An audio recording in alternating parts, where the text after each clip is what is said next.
Բարի երեկո, ժամը 20-ն է, Ազատության ուղիղ եթերում լրատվական կենտրոնն է, օրվա թեմաներն են։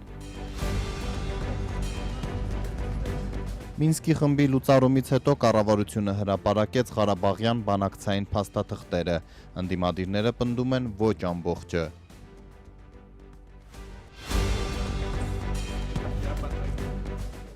Հայաստանն ու Եվրամիությունը ստորագրեցին համագործակցության նոր փաստաթուղթ, Երևանին կհատկացվի լրացուցիչ 15 միլիոն եվրո։ Մայրաթորը հաջորդ շաբաթ հրավիրել է եպիսկոպոսների եռօրյա ժողով քննարկելու ստեղծված իրավիճակը։ Ազգային ժողովի փոխնախագահն ու մի քանի պատգամավորներ չեն ցանկացել ընդգրկվել քաղաքացիական պայմանագրի նախընտրական ցուցակում։ Ես տեսնում եմ, որ Հայաստանում արժեք ստեղծող հատվածում շատ ավելի մեծ անելիքներ ունեն, իմ կուտակած փորձով, գիտելիքներով։ Ըստ Միխայել Սաակաշվիլիի, Թբիլիսին Երևանից պահանջում է չգրանցել վրացական արևմտամետ կազմակերպություններին։ Թրամփի բանագնացը Մոսկվա է բերել խաղաղության ամերիկյան պլանը, Զելենսկին Ուկրաինայի թիկունքում խաղերը բացառելու մասին է խոսում։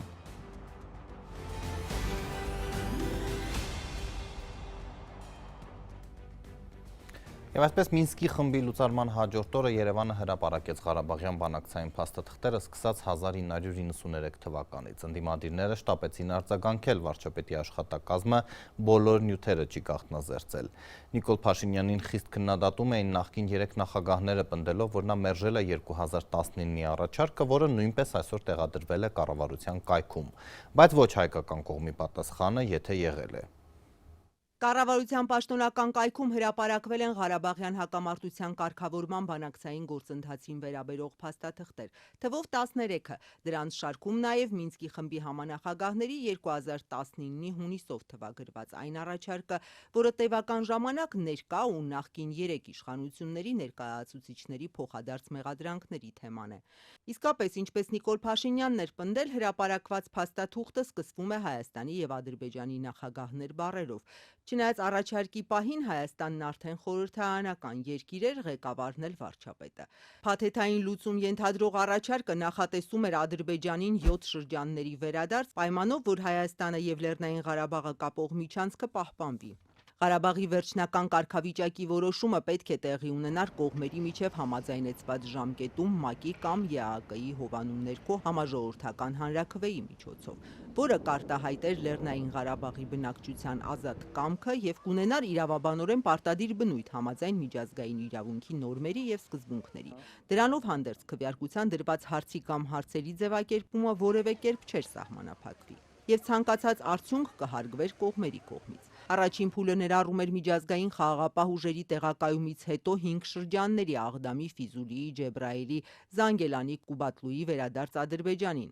Քելբաջարն ու Լաչինը պետք է մնային ԵԱՀԿ դիտարկման ներքո, իսկ ապաշրջափակմանն ուղղված քայլերը արդեն պետք է սկսեին 5 շրջաններից ուժերը դուրս բերելուն զուգահեռ։ Մինչև Լեռնային Ղարաբաղի վերջնական կարգավիճակի լուծումը Մինսկի խմբի համանախագահ երկրների աջակցությամբ ճանաչվելու էին Լեռնային Ղարաբաղում կյանքի լիարժեք կազմակերպման անհրաժեշտ իրավունքները։ Բանակցային փաստաթղթերի հրապարակումից կարճ ժամանակ անց ընդդիմադիրները սկսեցին արձագանքել, ըստ ՀԱԿ փոխնախագահ Լևոն Զուրաբյանի, իրենց պնդումները հաստատեցին, եթե հրապարակված փաստաթուղթը ընդունվեր, կլիներ խաղաղություն, ապաշրջափակում, դե ֆակտո անկախ Արցախ։ Նախկին նախագահ Լևոն Տեր-Պետրոսյանի թիմակիցը, սակայն, կրկին բարձրացրել է այս առաջարկին պաշտոնական Երևանի պատասխանը հրապարակելու անհրաժեշտությունը, որը հրապարակված փաստաթղթերում չկա։ Կա երկու հնարավոր բացատրություն։ Առաջին, Փաշինյանը թաքցնում է ՀՀ պաշտոնական պատասխանը, ինչը ել ավելի է ծանրացնում մեր մեղադրանքը։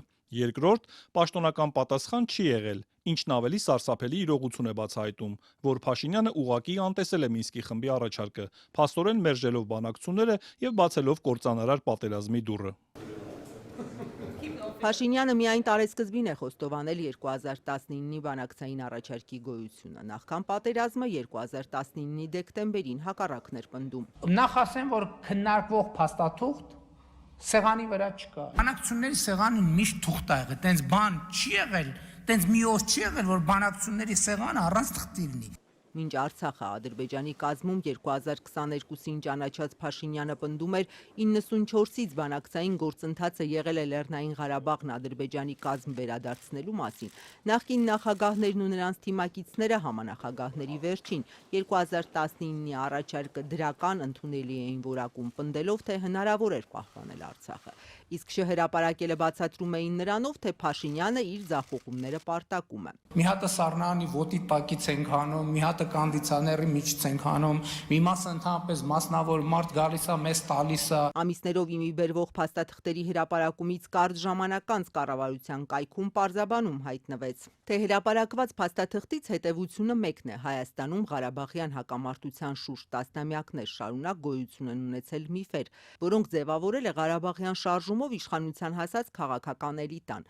իսկ բանակցությունները երբեք չեն եղել Ղարաբաղի անկախության կամ Հայաստանին միանալու շուրջ։ Արցախյան բանակցություններին վերաբերող փաթեթի հրապարակումով Նիկոլ Փաշինյանը կնքեց իր քաղաքական ամենամեծ ֆիասկոներից մեկը եւ կատարվեց այն, ինչ բոլորս վաղուց գիտեինք, որ նա իր ճակատին վերջնականապես դաջեց Արցախը հանձնողի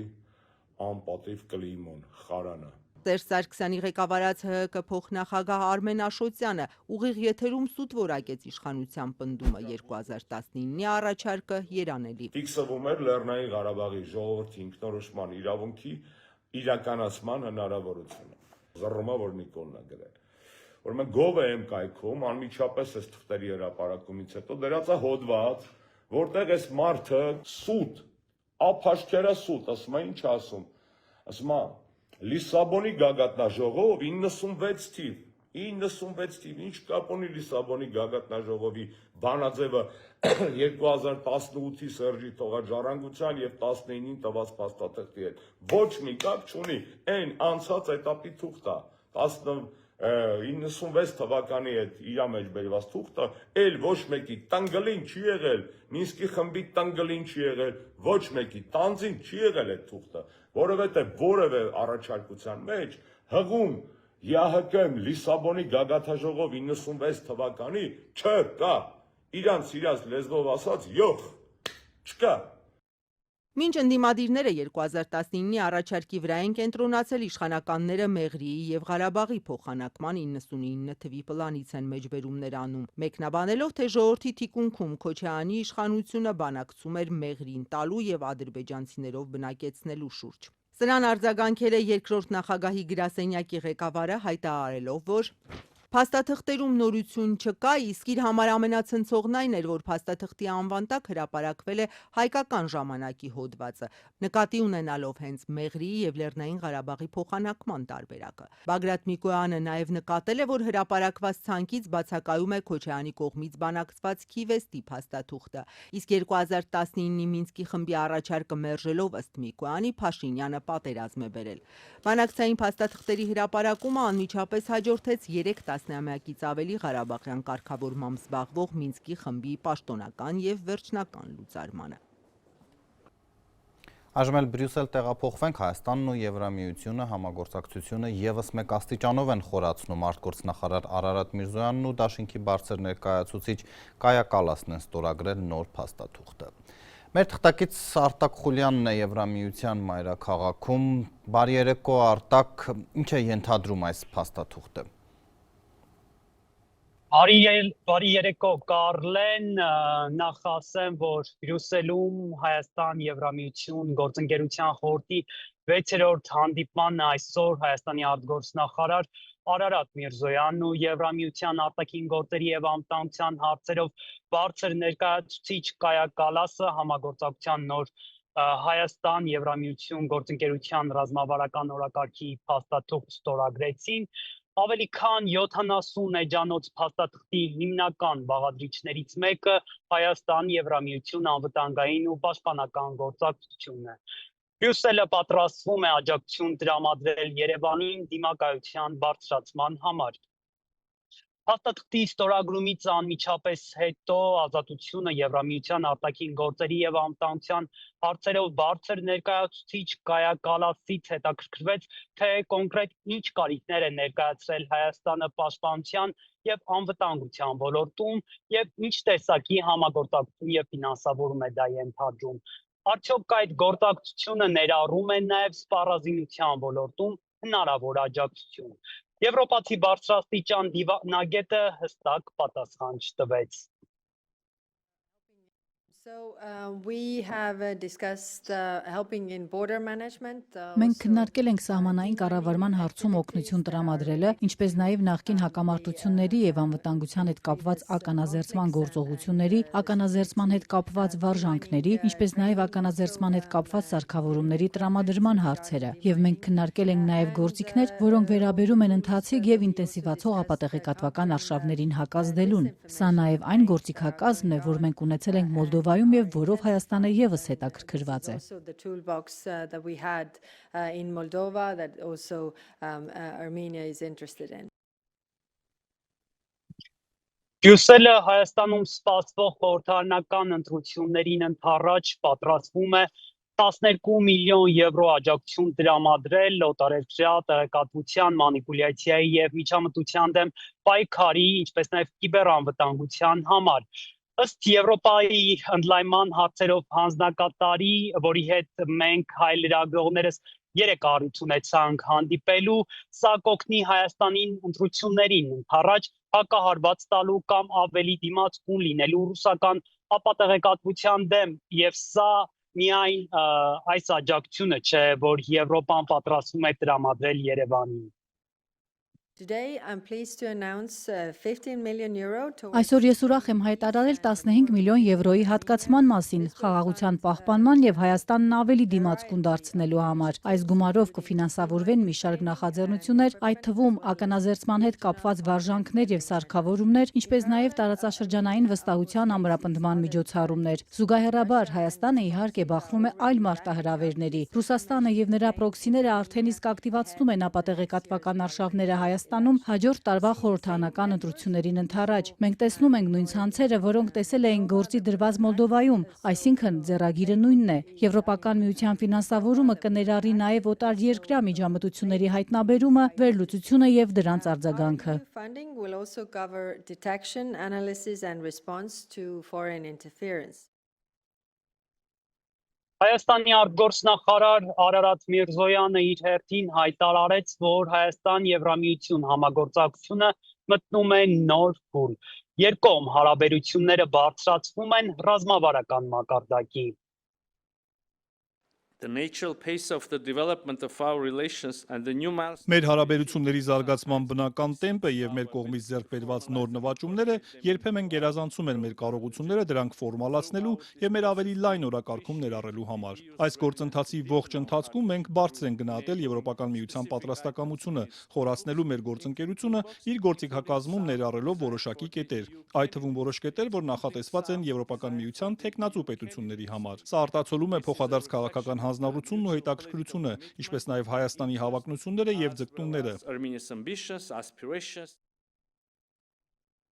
Եվ անվտանգությունից ու պաշտպանական հարցերից զատ կողմերը ընդլայնելու են համագործակցությունը այլ ոլորտներում եւս, մասնավորապես տնտեսական, Եվրամիության արտաքին գործերի եւ անվտանգության հարցերով բարձր ներկայացուցիչ Կայա Կալասը հայտարարեց այստեղ Բրյուսելում, որ Հայաստան-Եվրամիություն նոր գործընկերության օրակարգը նաև բարեփոխումներ է նախատեսում, ներառյալ օրենքի գերակայության ամրապնդում, Հայաստանի տնտեսության դիվերսիֆիկացում եւ արդիականացում, ինչպես նաև վիզային ռեժիմի ազատականացում։ Կարլեն։ Շնորհակալ եմ Արտակ եւ հիշեցնեմ, որ Բրյուսելում աշխատում էր մեր թղթակից Արտակ Խուլյանը։ Եկեղեցու շուրջ զարգացումների մասին Մայր Աթոռը դիվանապետի շուրթերով 3 կրկին հստակեցրեց, որ կաթողիկոսը չի հեռանալու։ Ավելին հաջորդ շաբաթ Էջմիածնում հրավիրվելու է բարձրաստիճան հոգևորականների հավաք, որտեղ ըստ ամենայնի կքննեն նաև վարչապետին հանդիպած, ապա Կարեգին II-ին հեռանալու կոչ արած եկեղեցականների վարքը։ Արդյոք հաջորդ շաբաթ կայանալիք եպիսկոպոսած ժողովին կդադարեցվի վեհափառի հրաժարականը պահանջած 10 եպիսկոպոսների պաշտոնավարումը։ Մայրաթորն առայժմ չի շտապում ժողովի օրակարգային հարցերը գաղտնազերծել։ Հայտնի չէ նաև արդյոք Փաշինյանի արշավին միացած եւ վեհափառին կամովին հանգստյան գնալու կոչ արած բարձրաստիճան հոգևորականները առհասարակ կհրավիրվեն դեկտեմբերի 10-ից 12-ը կայանալիք եպիսկոպոսած ժողովին։ Ամեն դեպքում, եթե 57 եպիսկոպոսներից 10-ն էլ չմասնակցեն այդ ժողովին, ապա դա դժվար թե քվորումի հետ կապված խնդիրներ առաջ բերի։ Այդ մասին Ազատության հետ զրույցում նշեց Մայրաթորի տեղեկատվական համակարգի տնօրեն Տեր Եսայի Քահանա Արթենյանը։ Տեր Եսայի, արդյոք 10 եպիսկոպոսները, ովքեր պահանջել են կաթողիկոսի հրաժարականը, նույնպես հրավիրվելու են եպիսկոպոսած ժողովին եւ արդյոք նրանք կմասնակցեն դրան թե ոչ։ Երբ որ ժամանակը կա, դրա մասին մենք կխոսենք։ Տեր Եսայի, իսկ այդ ժողովի ընթացքում դրվելու է նրանց պատասխանատվության ենթարկելու, իրենց կոչումներից զրկելու հարցը, որովհետեւ այդպիսի նաեւ հորդորով հանդես են եկել Միքայել եւ Բագրատ արքեպիսկոպոսները։ Օրակարգում ընդգրկված հարցերի վերաբերյալ կրկին մենք առանձին դրան կանդրադառնանք ու ըստ անհրաժեշտության դրան կներկայացնենք։ Իսկ եթե այդ 10 եպիսկոպոսները չմասնակցեն ժողովին, հնարավոր է ժողովի կայացման հետ կապված որոշակի տեխնիկական խնդիրներ առաջանան, այսինքն քվորում չլինի, այսպես, եթե կարող ենք ձևակերպել։ Չեմ կարծում, որ դա կազդի քվորումի վրա։ Մայրաթորի դիվանապետ Արշակ Սրբազանն այսօր թեև չցանկացավ խոսել եպիսկոպոսած ժողովի օրակարգի մասին, բայց երեք լրագրողների հետ հանդիպմանը հստակ հայտարարեց, 10 եպիսկոպոսների դավաճանական քայլը չի կարող անպատասխան մնալ եւ համարժեք քայլեր լինելու են։ Հակականոնական գործողությունները պետք է ստանան իրենց գնահատականները եւ համարժեք պատասխանները։ Չի կարող որևէ գործողություն, որևէ հերձված, դավաճանական որևէ քայլ անարձագանք մնալ։ Սա ես շատ հստակ, շատ որոշակի ասում եմ, համոզված եմ։ Փաշինյանի հետ կառավարությունում հանդիպած, ապա դրանից հետո վեհափառի հրաժարականը պահանջած եպիսկոպոսները առհասարակ խուսափում են լրագրողների հետ շփումից։ Նրանք կամ զանգերին չեն պատասխանում, կամ տեղեկանալով, որ զանգահարողը լրագրող է, անջատում են հեռախոսը։ Այսօր, երբ զանգահարեցինք Կոտայքի թեմի առաջնորդ Արաքել arczepiskopos Քարամյանին, նա անգամ չցանկացավ լսել մեր հարցը, օրհնեց եւ անմիջապես անջատեց հեռախոսը։ Իդեպ կաթողիկոսի հրաժարականի պահանջին միացած եպիսկոպոս Արաքել Քարամյանը arczepiskoposi կոչումը 2014-ին ստացել է հենց Գարեգին II հայրապետական կոնդակով։ Մամուլը բազմիցս է գրել, որ կուսակրոն Արաքել Քարամյանը վարչապետ Նիկոլ Փաշինյանի կառավարությունում տարբեր պաշտոններ զբաղեցրած նախկին ԱԱԾ տնօրեն, նախկին քննչական կոմիտեի նախագահ Արգիշտի Քարամյանի հայրն է։ Սրբազան, բարև ձեզ։ Ողջույն ձեզ։ Ռուզանան է Ազատություն ռադիոկայանից ձեզ անհանգստացնում։ Ռուզանա ջան, աստված թող ձեզ օրհնի, հավես լավ եղեք, հաջողություն։ Մի հարց ունեի ձեզ ընդամենը, Սրբազան, կխնդրեի ուղղակի։ Իդեպ, թեև Արաքել arczepiskopos Քարամյանը միացել է վեհափառի հրաժարականը պահանջող եպիսկոպոսներին, սակայն նա Կոտայքի թեմի քահանաներին արգելել է պատարակների ժամանակ զեղչել ամենայն հայոց կաթողիկոսի անունը։ Այս կիրակի Կեչարիսում տեղի ունեցած պատարակին, որին մասնակցել են ԱԱԾ տնօրեն Անդրանիկ Սիմոնյանը, Կոտայքի մարզպետ Ահարոն Սահակյանը եւ այլ պաշտոնյաներ, վեհափառի անունը հնչել է։ Ազատության հետ զրույցում հաստատեց Կեչարիսի հոգևոր հովիվ Տեր Սահակ Սահակյանը, նշելով, որ այդ ամենը եղել է առաջնորդ հոր Արաքել arczepiskopos Քարամյանի հրահանգով։ Ոնց որ արվում է, այդպես պիտի արվի։ Ինքն է ասել, որ չենք զեղչում։ Ով է ասել։ Արաքել arczepiskopos Քարամյանը։ Այսինքն նա է ձեզ ասել, որ չզեղչեք պատարակի ժամանակ։ Այո, եւ այն, որ ասում են իբրև թե մեզ հրահանգվել է, որ մենք զեղչենք եւ մենք էլ ընդդիմացել ենք, դա սուտ է, գեղցիկ է։ Բայց եթե Արաքել Քարամյանը պահանջում է վեհափառի հրաժարականը, ինչպես է որ նա ձեզ հրահանգել է, որ դուք չզեղչեք նրա անունը պատարակի ժամանակ։ Կարող եք իրեն հետ խոսել, հասկանալու համար ինչու է այդպես։ Մեզ բազմիցս ասել է, որ վեհափառ հայրապետի դեմ չէ իրենց գործողությունները։ Բա ում դեմ է։ Մանրամասները արդեն իր հետ խոսենք։ Պարզապես եթե նրա դեմ չէ, ինչու է նրա հրաժարականը ուզում այդ դեպքում։ Չեմ կարող ասել, չեմ հասկանում, ինձ շատ բաներ։ Իսկ ընդհանրապես այս իրադարձություններին դուք ինչպես եք վերաբերվում, որպես հոգևոր սպասավոր, որպես քահանա, վեհափառի դեմ այս արշավին ինչպես եք վերաբերում։ Ես բացասական եմ վերաբերվում վեհափառ հոր նկատմամբ այս գործողությունները։ Եվ սխալ եք համարում նրա անունը զեղչելու որոշ թեմերի այդ որոշումը։ Միանշանակ։ Իդեպ Փաշինյանի մասնակցությամբ անցկացվող պատարակներում սովորաբար զեղչվում է կաթողիկոսի անունը։ Այդպես եղավ Երևանի Սուրբ Սարգիս եկեղեցում, նաև Վայոց ձորի եւ Մասյացոտնի թեմերում։ Կաթողիկոսը որևէ ձևով զիջման, նահանջի, միտում եւ նշան չի տվել։ Այն, որ վեհափարի դեմ վարչապետ Փաշինյանի արշավում Գարեգին երկրորդը միայնակ չի մնացել եւ 10 եպիսկոպոսների դավաճանական քայլը որևէ կերպ չի ազդելու վեհափարի որոշումների վրա, երեք վերահաստատեց Մայրաթորի դիվանապետ Արշակ Սրբազանը, պնդելով. Փաշինյանին չի հաջողվելու հասնել իր ուզածին, այն է մեջբերում եմ թշնամիների պահանջներին ենթարկվելով եւ իր իշխանությունը երկարաձգելու նպատակով իրեն ենթարկեցնել նաեւ հայ առաքելական եկեղեցին։ Ցանկություն կա ունենալ կառավարելի ձեռնասուն եկեղեցականներ, որոնք պետք է սպասարկեն հոգևոր ոլորտում իր հետաքրքրությունները եւ իր շահերը։ Քանի ես այս ասպարեզում կամ, քանի դեռ կաթողիկոսը Գարեգին երկրորդն է, այդպիսի մոտեցում չի լինելու։ Արցախի վերջին նախագահ Սամվել Շահրամանյանն է անդրադարձել վարչապետ Փաշինյանի հետ Արցախի թեմի առաջնորդի հանդիպմանը։ Այո, հաջորդ օրը ես իր հետ հանդիպել եմ։ Ես ստացել եմ իր հիմնավորումները, ինձ մեկ հարց էր հետաքրքրում հիմնականում, արդյոք այդ հանդիպումը համաձայնեցված էր իրենց ղեկավարի վեհափարի հետ եւ ստացել եմ բացասական պատասխան եւ ըստ դրա իմ եզրակացությունները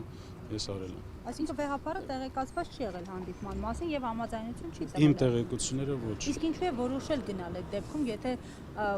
ես չեմ կարող ինչ է ձեզ ասել։ Մեկնաբանել, ինձ թվում է դա իրեն։ Ամեն դեպքում, պարոն Շահրամանյան, ստացվում է, որ վեհափար Հայրապետը, որը Արցախի թեմը ամեն գնով պահեց, սխալվեց, հա, որովհետև իշխանությունները բազմիցս պնդել են տարբեր ներկայացուցիչներ, որ Արցախ գոյություն չունի, այսինքն սխալվել է, որ Սրբազանը շարունակել է թեմակալ առաջնորդ մնալ։ Ես կսպասեմ մինչև համապատասխան որոշումը։ Ամենացավալին այն է, որ մենք բոլորս ականատես ենք լինում գործող իշխանության եւ եկեղեցու միջև այդ հակադրությանը, իմ կարծիքով դա չպետք է հայնարանացվել եւ դա պետք է իրականացվել փակ դռների հետևում, պատշաճ կարգով, առանց լայն հասարակությանը ներգրավելու եւ չեմ ուզում մեկնաբանություններ տամ, մենք կսպասենք մինչեւ եւ եկեղեցու մեջ ներսում ինչ զարգացումներ կլինի, ինչ որոշումներ կլինեն եւ ըստ այդմ մեր դիրքորոշումը կհայտնվի։ Իդեպ հենց այս հոգևորականների ձեռքն էր ընկել իրավապահների եզրակացությունը Արշակ arczepiskopոսին վերագրվող տեսանյութի մասին։ Մինչև կադրերն էլ կհայտնվեին համացանցում, վարչապետներ թափանցիկ ակնարկներ արել դրա բովանդակության մասին։ Ինչու է քննչականն Արշակ arczepiskopոսին վերագրվող ինտիմ տեսագրության փորձաքննության եզրակացությունը տրամադրել երրորդ անձի։ Փաստաբանի խոսքով իրենց դեռ չեն ուղարկել եւ միայն այսօր օրվա վերջում քննչականը ազատությանը փոխանցեց, որ ուղարկել են Արսեն Բաբայանի էլեկտրոնային փոստին։ Արսեն Բաբայանն այս ամենը մարդու իրավունքների խախտում է որակում։ Այդ ոնց է ստացվում, որ Արշակ Սրբազանին օրենքով սահմանված կարգով չեք իրազեկում, չեք տալիս իր իրավունքներից օգտվել հնարավորություն, բայց նախադեպը չունեցող մի երևույթ եք իրականացնում, մասնավորապես ուղարկում եք լրիվ այլ անձի այդ փորձաքննության եզրակացությունը, որպեսզի ինչ անի։ Դա հո մասնավոր ընկերություն չի, որ փորձաքննություն պատվիրած լինի, դա քրեական վարույթի շրջանակներում իրականացվող քննչական վարչային գործողությունները։ Սրբազան գնաշարունակի իր քերուտ կնգան դոմփել։ Վարչապետ Փաշինյանի այս գրառումից ամիսներ անց համացանցում հայտնվեց մի ինտիմ տեսանյութ, որը վերագրվեց Արշակ Սրբազանին։ Բարձրաստիճան հոգևորականը շտապեց հերքել. «Ես չեմ կադրերում», ասաց, չի խախտվել իր անձնական կյանքի գաղտնիությունը, բայց քննչականը քրեական գործ հարուցեց հենց այդ հոդվածով ու մինչև հիմա էլ փորձում է պարզել հենց այդ հարցը։ Արշակ Սրբազանը հրաժարվել է քննչական գնալ ծանոթանալու, ինչպես ինքն է պնդում, ոչ օբյեկտիվ եզրակացությանը։ Սա ընդհանրապես քաղաքական պատվեր է եւ իրավապահ համակարգը եւ արդարադատության մարմինները ակնհայտորեն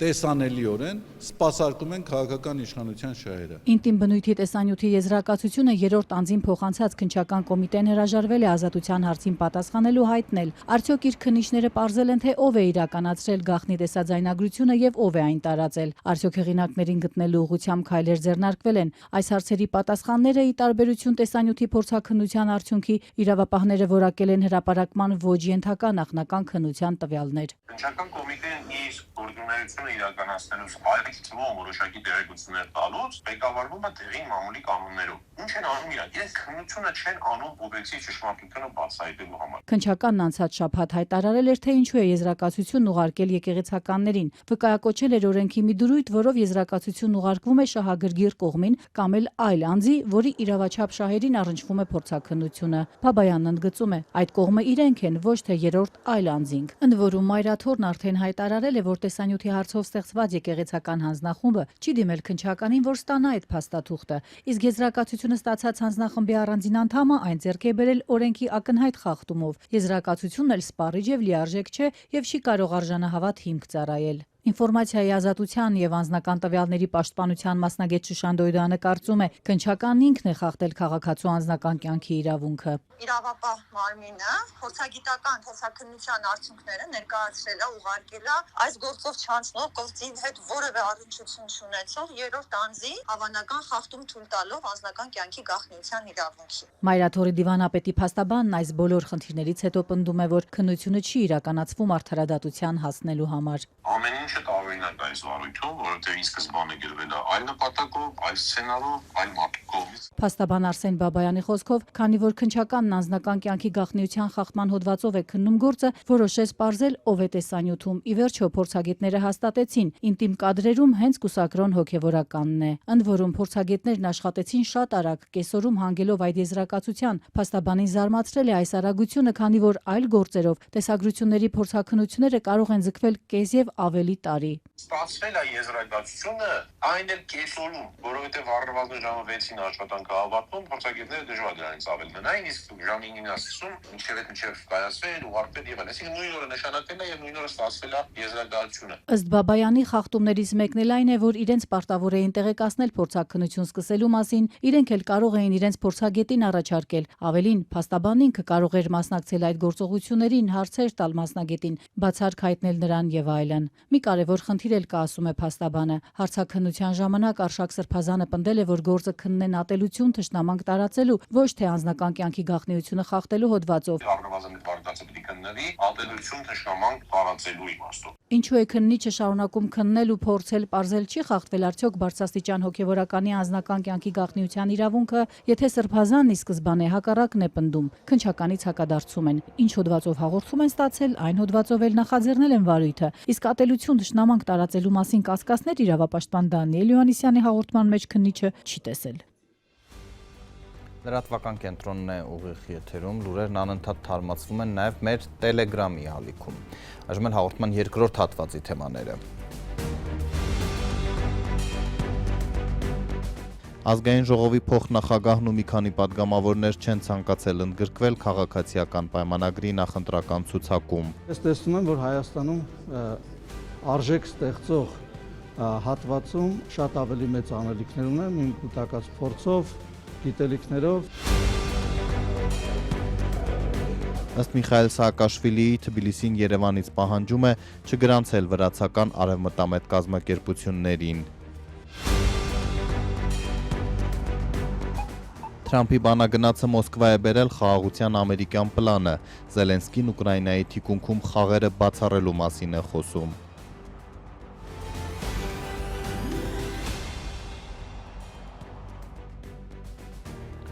Ամբողջանում է քաղաքացիական պայմանագրի ցուցակում ընդգրկվել ցանկացողների կազմը։ Վերջնաժամկետի ավարտին հայտնի դարձավ, որ հաջորդ խորհրդարանում հայտնվելու ցանկություն չեն հայտնել Ազգային ժողովի փոխնախագահ, կուսակցության հիմնադիրներից Հակոբ Արշակյանը, գործարար Խաչատուր Սուքիասյանը, վարչապետի կնոջ եղբայրը, պատգամավոր Հրաչյա Հակոբյանը։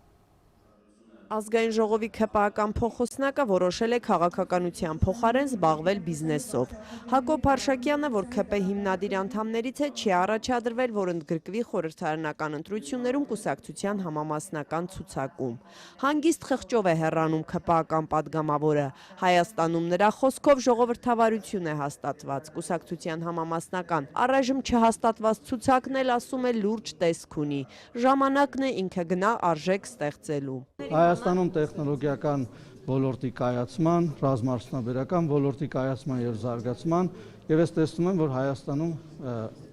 արժեք ստեղծող հատվածում շատ ավելի մեծ անելիքներ ունեն, իմ կուտակած փորձով, գիտելիքներով եւ ես չեմ ցանկանում ավելորդ համեստություն անել եւ ուզում եմ ասել, որ իսկապես տեսնում եմ, որ կարող եմ այդտեղ իմ պետությանը եւ ժողովրդին ավելի մեծ ծառայություն մատուցել։ Մոտ 7 տարի պետական համակարգում մի շարք բարձր պաշտոններ զբաղեցնելուց հետո Հակոբ Արշակյանն այսօր հայտարարեց. ընտրելու հնարավորություն ունի, թե որտեղ իրեն ավելի արդյունավետ կդրսևորի։ Կուսակցությունից դուրս գալու մտադրություն падգամավորն ասաց չունի, քանի որ այն իր հետագա գործունեությանը չի խանգարելու։ Մինչ Արշակյանը փորձում է հիմնավորել իր որոշումը, մամուլը դեռ ամիսներ առաջ գրել է. վիրավորված է թիմից, մասնավորապես վարչապետ Նիկոլ Փաշինյանից։ Արշակյանին սեպտեմբերին տեղի ունեցած կուսակցության համագումարին արգելել էին մասնակցել, կուսակցական վճարումներն ուշացնելու համար։ Ժողովուրդ լավ, երեխա չենք, ինչ է նշանակում դա ասած։ Դե ես ձեզ հրավիրել եմ բոլորիդ իմ սենյակ եւ դրա մասին մենք խոսել ենք։ Ինչ անշկում նեղացվածություն ունես։ Սեփական բիզնեսն է հիմնելու Հակոբ Արշակյանը, թե աշխատանքի է անցնելու մասնավոր ընկերություններում, падգամավորն ասած դեռ չի որոշել։ Նույն բիզնես սկսելու հիմնավորմամբ չի առաջադրվելու նաև ՔՊԱ-ական մեկ այլ падգամավոր Քրիստինե Պողոսյանը։ Լրագրողների հետ զրույցում այսօր պնդեց Հայաստանի համար լավ ժամանակներ են սկսվել։ Մեր պետությունը պետքա ծաղկի, մարդիկ պետքա լավ աշխատեն, այս պահին ուզում եմ գնամ հիմա էլ այնտեղ աշխատեմ, պետությունը ծաղկեցնեմ, որտեղ որ աշխատել եմ 18 թվականից առաջ ժողովուրդ ջան, ես հո դպրոցից չեմ հելել եկել ստեղ կամ չգիտեմ, փողոցից եմ եկել։ Ես շատ կեսագրությունից չեք նայում, ես իմ կյանքում 16 տարեկանից սիրելիներս աշխատել եմ 16 տարեկանից մինչև այսօր։ Մինչ 2018 թվականը Քրիստինե Պողոսյանը արծաթյա զարդերի խանութ է ունեցել, այսօր պնդեց, թե ինքը 2018-ից առաջ ավելի շատ էր վաստակում։ Հիմա էլ բիզնես ծրագրեր ունի, բայց падգամավորական գործունեության հետ անհամատեղելիության հարց կա, ու ինքն ընտրությունը բիզնեսի օգտին է կատարել։ Հիմա ես ուզում եմ իմ ընտանիքի համար ավելի լավ ժամանակներ բերեմ, ինչ մեղք ունեն իմ երեխաները։ Թե ինչով կզբաղվի վարչապետ Նիկոլ Փաշինյանի տիկնոջ եղբայրը դեռ հայտնի չէ, բայց Հրաչյա Հակոբյանը եւս լքում է ակտիվ քաղաքականությունը։ Հստակ է նաեւ այն, որ մասնագիտությամբ դերասան Հակոբյանը նկարահանման հրապարակ չի վերադառնա։ Ինչու չի առաջադրվում, падգամավորը նախասած պարզապես ցանկություն չունի։ Հետո չհերքեց, որոշման վրա ազդել է նաեւ վարչապետի ընտանիքի հետ ազգակցական կապը։ Ինչու՞ չէ նաև այն բացի այն, որ ես ուզում եմ մի փոքր չզբաղվեմ ոչ շատ ակտիվ քաղաքական գործունեությամբ, կարելի է նաև դիտարկել, որ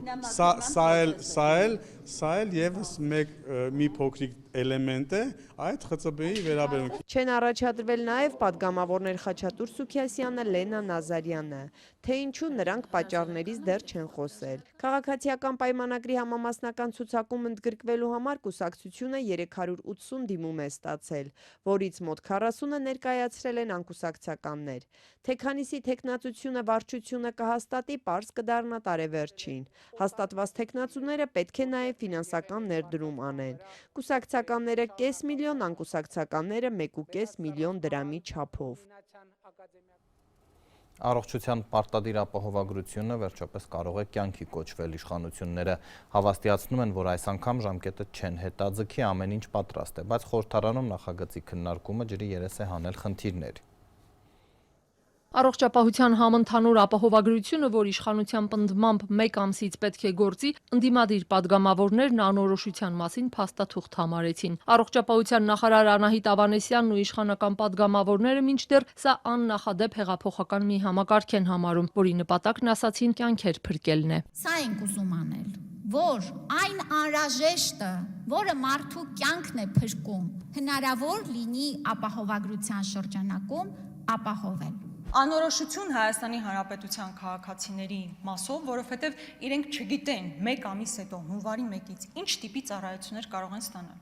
Անորոշություն բժշկական հաստատությունների, պոլիկլինիկաների, հիվանդանոցների համար։ Այսօր խորհրդարանում նախագիծը ներկայացնող նախարար Ավանեսյանը падգամավորներին հորդորեց կողմ քվեարկել նախագծին, որ 2026-ի հունվարից մեկնարկող առաջին փուլով շուրջ 1.5 միլիոն հայաստանցի ապահովագրական փաթեթ ունենա։ Այդ խմբերն են մինչև 18 տարեկան երեխաներ, 65 տարին լրացած քաղաքացիները, 18-ից 65 տարեկան հաշմանդամության կարգ ունեցողներն ու անապահովության 28 ու ավելի միավոր ունեցող անձինք։ Այս խմբի համար կվճարի պետությունը։ Առաջին փուլում ապահովագրական փաթեթ կունենան նաև 200,000 դրամից բարձր եկամուտ ունեցող քաղաքացիները։ Այս խումբն ինքը կվճարի իր փաթեթի համար տարեկան 129,000 դրամ, ամսական 10,800։ Այս թիվը տարիների ընթացքում կավելանա։ Ամբողջական նոր մոտեցում է ֆինանսավորման, ծառայությունների գնահատման, դրանց ձեռքբերման, խմբերի ներառման եւ այլն եւ այլն։ Ընդդիմադիր падգամավորներն ինչպես հանձնաժողովի նիստում, այնպես էլ այսօր դարձյալ պահանջեցին բժշկական ծառայությունների ամբողջական ցանկը ներկայացնել։ Նախարարն ասաց, դրանք հայեցակարգում արդեն ներկայացված են, բայց եթե բանավոր թվարկի 3 ժամ կպահանջվի։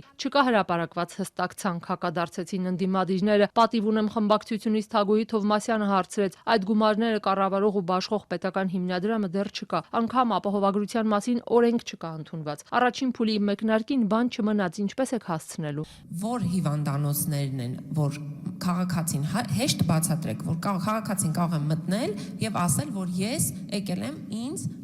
օգտվելու ինձ օրենքով հասանելիք առողջապահական ապահովագրությունից։ Խնդրում եմ հստակ եւ մատչելի։ Փաթեթը եւ դրան հարակից բազմաթիվ ենթաօրենսդրական ակտեր արդեն նախագծերի շրջանակներում պատրաստ են եւ հենց որ օրենքը ընդունվի, կդրվեն կառավարության քննարկմանը եւ կընդունվեն։ Դրանից հետո կհրապարակվեն եւ բացի հրապարակվելուց այս ցանկերը հասանելի կլինեն մեր հեռախոսներում, առմետ հավելվածում։ Այսօր ներկայացված փաթեթն իր մեջ ներառում է առողջության համընդհանուր ապահովագրության մասին առանձին օրենքն ու հարակից օրենքներում փոփոխությունների նախագիծ։ Ընդդիմադիրների պնդմանը, թե բուժաշխատողների ու մարդկանց մոտ անորոշություն կա, հակադարձեց կյանքն առհասարակ անորոշությունների մասին է։ Իսկ 26 օրենքներում փոփոխություններն արվելու են այդ անորոշություններում հստակեցումներ մտցնելու համար։ Ուրախ եմ, որ այստեղ միակ անորոշությունը մնացել է այն ցանկը, որը վաղուց ի վեր, նորից եմ կրկնում, հայեցակարգի շրջանակներում հրապարակված է եղել։ Ընդդիմադիր Հայաստան խմբակցությունից Աննա Գրիգորյանը կասկածներ ունի, թե ապահովագրության համար ստեղծված պետական հիմնադրամը կարժանանա մեկ այլ պետական հիմնադրամի՝ Անիֆի ճակատագրին։ Այս հիմնադրամից 25 միլիարդ դրամն անհետացավ, ասում է նա։ Այն կառավարությունը, որը հիմնադրել էր Անիֆ հիմնադրամը եւ որը բարեհաջող կերպով փոշիացրել է 25 միլիարդ դրամ, հիմա եկել ազգային ժողովի падգամավորներին ասում է հաստատեք այդ օրենքի նախագիծը,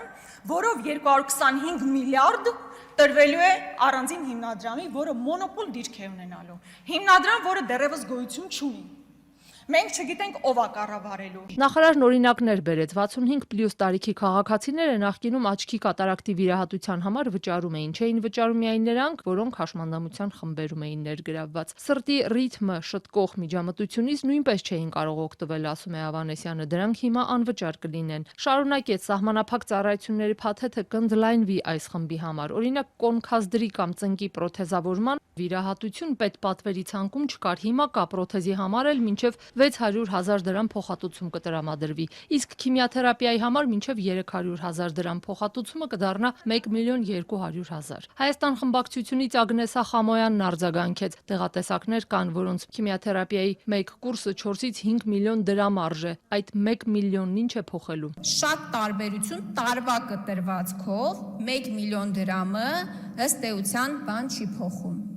Նորից եմ ասում, տարվա կտրվածքով դա ահռելի գումար է կազմում։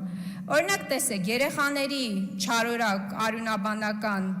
հիվանդների քիմիոթերապևտիկ դեղերի փոխհատուցումը տարեկան 200,000 դրամ է։ Օրինակ ինչու է, որ հեղափոխական ասում եք, նաև այս ծրագրի նախագծի շրջանակներում Երեխաների չարակարունաբանական հիվանդությունների բուժումը ամբողջությամբ այդ թվում նաև քիմիաթերապևտիկ նյութերը, քիմիապրեպարատները ամբողջությամբ չի փոխհատուցվում։ Ընդդիմադիրներն իշխանականների հետ մի բանում էին համաձայն։ Շատ կարևոր է առողջության ապահովագրության համակարգ ունենալը, բայց այս տեսքով այն բախվելու է պատին ու փշրվի։ Գյումրիի քաղաքապետ Վարդան Ղուկասյանը հերքում է կաշառքի մեղադրանքը, որով նա ձերբակալվեց հենց քաղաքապետարանի շենքից։ Հետագայում այլ հոդվածներ էլ ավելացան, իրավապահները մինչդեռ վստահեցնում են իրենց ապացույցները առավել քան հիմնավոր են։ Կաշառքի գործով ուրեմն ՔՊ-ն է արել, ՔՊ-ի ժամանակահատվածում է այդ կոմիսիոնի գործունեությունը արվել է ՔՊ-ի ժամանակահատվածից եւ իրանք է ՔՊ-ական են։ Այս պատվերը իրենց կողմից է, մենք մաքուր ենք, ժողովուրդը թող գիտենա, որ իմ ձեռքերս մաքուր է։ Այդ հանձնարարականներով այս դատարանները, ուրեմն քննիչները, դատախազները պատասխան են տալու։ Կաշառքի գործով ուրեմն ՔՊ-ն է արել, ՔՊ-ի Վրաստանի նախկին նախագահ Միխայել Սաակաշվիլին հայտարարել է, թե վարչապետ Իրակլի Կոբախիձեն Հայաստանի իշխանություններից պահանջել է զերծ մնալ Երևանը վրացական արևմտամետ հասարակական կազմակերպությունների գործունեության նոր կենտրոնի վերածելուց։ Ոչ Վրաստանի, ոչ էլ Հայաստանի իշխանությունները Սաակաշվիլիի այս պնդումները չեն մեկնաբանել։ Ուկրաինայում խաղաղություն հաստատելու ամերիկյան պլանը կարծես տեղից շարժվում է, ուկրաինական կողմի հետ բանակցելուց հետո Թրամփի օգնականը փաստաթուղթը տարել է Մոսկվա, Կրեմլ։ Կրեմլում մեկնարկել է նախագահ Պուտինի հանդիպումը ԱՄՆ նախագահի հատուկ բանագնաց Սթիվ Ուիթքոֆի ու Դոնալդ Թրամփի փեսայի Ջարեդ Քուշների հետ, քննարկելու Ուկրաինայում արդեն 4-րդ տարին ընթացող արյունալի պատերազմը դադարեցնելու ամերիկյան պլանը։ Ամերիկացի պաշտոնյաներին Կրեմլ է ուղեկցել Պուտինի հատուկ բանագնաց Կիրիլ Դմիտրիևը, որն այսօր ավելի վաղ հայտարարել էր, որ այս հանդիպումը կարող է որոշել Ուկրաինայի ճակատագիրը։ Սա այս տարի Ուիթքոֆի առնվազն 5-րդ այցն է Ռուսաստան։ Հանդիպումից առաջ Կրեմլի խոսնակը հայտարարել է, որ ամերիկյան պլանը լավ հիմք է վերջնական համաձայնության հասնելու համար, սակայն Դմիտրի Պեսկովի խոսքով սա շատ բարդ խնդիր է եւ դեռ մի քանի հիմնարար հարցեր պետք է լուծվեն։ ԱՄՆ վարչակազմը շատ լավատեսորեն է տրամադրված խաղաղության հասնելու հարցում, հայտարարել է Սպիտակ տան մամուլի խոսնակը։ Կարծում եմ վարչակազմը շատ լավատես է։ Ակնհայտորեն դուք տեսել եք նախագահի ողջ թիմը շատ է աշխատել այս ուղղությամբ։ Նրանք բոլորն իսկապես ցանկանում են, որ այս պատերազմն ավարտվի։ Եվրամիության արգոս նախարարն էլ զգուշացրել է, Վաշինգտոնն ու Մոսկվան կարող են մեծացնել Կիևի վրա ճնշումը զիջումներ կորզելու համար, քանզի դա այս պատերազմը դադարեցնելու ավելի հեշտ ճանապարհն է, ասել է Կայա Կալասը։ Մինչ այդ Ֆրանսիայի եւ Ուկրաինայի նախագահները եվրոպական մի շարք երկրների առաջնորդների հետ 3 Փարիզից տեսակապով քննարկել են նախորդին Ֆլորիդայում կայացած բանակցությունների արդյունքները։ Մասնակցել են նաեւ Ուիթքոֆն ու ուկրաինական պատվիրակության ղեկավար Ռուստեմ Ումերովը։ Այնուհետև Էմանուել Մակրոնի հետ համատեղ ասուլիսին Ուկրաինայի նախագահը հայտարարել է Կիևի համար առաջնահերթությունն ինքնիշխանության պահպանումն ու անվտանգության հուսալի երաշխիքները, քանզի Ռուսաստանը բազմիցս է խախտել պայմանավորվածությունները։ Վլադիմիր Զելենսկին խոստովանել է, տարածքային վեճերն ամենաբարդն են։ Տարածքային հարցն ամենաբարդն է եւ անվտանգության երաշխիքների հարցը եւս կարեւոր է։ Մեզ Ամերիկայի Միացյալ Նահանգների եւ Եվրոպայի կոնկրետ հանձնառություն է հարկավոր այս հարցում։ Конкретика від Сполучених Штатів Америки, конкретика від Європи. Այսօր էլ սոցցանցում Զելենսկին գրել է, որ օրեր առաջ Ֆլորիդայի հանդիպմանը փոփոխություններ են արվել Ժնևում մշակված փաստաթղթում, որն ըստ նրա ավելի լավն է։ Ֆրանսիայի նախագահն իր հերթին հայտարարել է, որ ամերիկյան ծրագիրը կարող է վերջնականապես համաձայնեցվել միայն Ուկրաինայի եւ եվրոպական երկրների մասնակցությամբ։ Նույնը վերաբերում է անվտանգության երաշխիքներին, քանզի սեղանին է թե Ուկրաինայի, թե Եվրոպայի անվտանգությունը։ Ինչ վերաբերում է տարածքային հարցերին, ապա դրանք միայն Ուկրաինան կարող է որոշել։ Միայն Ուկրաինան կարող է խոսել տարածքների մասին, խոսքը իր սեփական տարածքների եւ ինքնիշխանության մասին է, ճանաչված միջազգային իրավունքով։ Quand on parle de garantie de sécurité, Անդրադառնալով ռուսական սառեցված միջոցների հաշվին Ուկրաինային վերականգնման նպատակով վարկ տրամադրելու հարցին, ինչին դեմ է Բելգիան, որտեղ պահվում է այդ միջոցների մի մասը, Ֆրանսիայի նախագահն ասել է, որ նախատեսում են այդ հարցով որոշում կայացնել մինչև տարեվերջ։ Ելիսեյան պալատի ղեկավարը երեկոյան ուկրաինական հարցը քննարկել է նաև Դոնալդ Թրամփի հետ։ Ամերիկյան պոլիտիկոն հայտնում է, որ ԱՄՆ-ն մտադիր է խաղաղության հաստատումից հետո սառեցված ակտիվները վերադարձնել Ռուսաստանին։ Ու մինչ Ուկրաինան, Եվրոպան եւ ԱՄՆ-ն քննարկում են խաղաղության պլանը, Ռուսաստանի նախագահը զինվորական համազգեստով նախորդին այցելել է զինված ուժերի հրամանատարական կետերից մեկը, որտեղ գլխավոր շտաբի պետը կրկին զեկուցել է, որ գրավել են Պոկրովսկ եւ Վովչանսկ քաղաքները։ Վլադիմիր Պուտինն ասել է, որ Պոկրովսկը կարևոր ուղղություն է։ Мы все понимаем, насколько оно важно. И это обеспечит нам. Բոլորս ենք հասկանում, թե դա որքան կարևոր է։ Դա լուծումներ կապահովի այն առաջադրանքների կատարման համար, որ մեր առաջ դրել ենք հատուկ ռազմական գործողության սկզբում։ Изначально при начале специальной военной операции. Это центр Красноармейска. Ուկրաինական զինուժը հայտարարել է, որ ռուսական զորքը վերահսկում է Պոկրովսկի հարավային հատվածը միայն։ Ռուսական զինուժը Կրամատորսկում անօդաչուներով հարվածել է բազմահարկ շենքի կամ 1 զոհ, Օդեսայում էլ էներգետիկ օբյեկտի, 36000 մարդ մնացել է առանց էլեկտրականության։ Մոսկվան պնդում է, որ եւս 2 բնակավայր է վերցրել։ Ուկրաինական նավթոգազ ընկերությունը հայտնել է, որ ռուսական զինուժի հարվածները վնասել են իր ենթակառուցվածքները։ Ուկրաինական զինուժն իր հերթին Օրիոլի մարզում հարվածել է վառելիքաէներգետիկ օբյեկտների։ Ըստ Bloomberg-ի ուկրաինական կողմը նոյեմբերին առնվազն 14 անգամ հարվածել է ռուսական նավթավերամշակման գործարանների, ինչը 1 ամսվա հաշվարկով ռեկորդային է։ Ուկրաինան հերքել է Սև ծովով Ռուսաստանից Վրաստան ուղևորվող բեռնատար նավի վրա հարձակմանն իր առնչությունը։ Այսքանը օրվա մյուս լուրերի համար բաժանորդագրվեք Ազատության էջերին սոցիալական ցանցերում եւ այցելեք մեր կայքը azatutyon.am կհանդիպենք։